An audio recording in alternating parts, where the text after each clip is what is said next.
Étival en Charny, c'est d'abord un décor champêtre au cœur d'une forêt, la Charny, qui sépare la Sarthe et la Mayenne. C'est un petit bourg aujourd'hui, un petit bourg qui fut le siège d'une importante abbaye bénédictine, fondée en 1109 par Raoul VII, seigneur de Beaumont et vicomte du Maine. Elle devint un monastère de femmes, une abbaye puissante de l'ouest du royaume.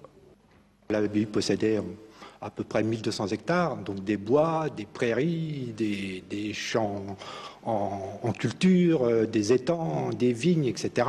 Mais aussi puissance du point de vue de son rayonnement culturel et spirituel. Donc c'était une abbaye de femmes. Apparemment, les abbesses qui résidaient à l'abbaye d'Étival étaient des abbesses envoyées par leurs familles, donc des familles riches.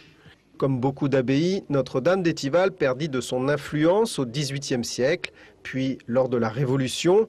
Aujourd'hui, il ne reste plus qu'une chapelle issue de l'ancien transept de l'église abbatiale.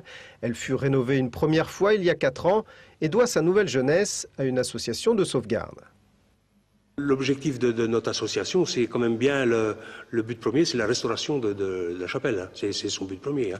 Là, dans l'année prochaine ou dans 2 ans, nous restaurerons l'absidiole. Et aussi de faire connaître le site d'Étival. Le site d'Étival est un endroit remarquable. Il y a des étangs, il y a la forêt, il y a des collines, il y a des chemins, il y a des ruines, il y a un paysage resplendissant, enfin splendide. Et donc c'est aussi faire connaître la chapelle, mais aussi faire connaître Étival et sa campagne, qui est vraiment superbe. La célébration du 9e centenaire de l'abbaye a lieu le 10 octobre avec un colloque d'historiens et un concert du chœur de chambre du Maine.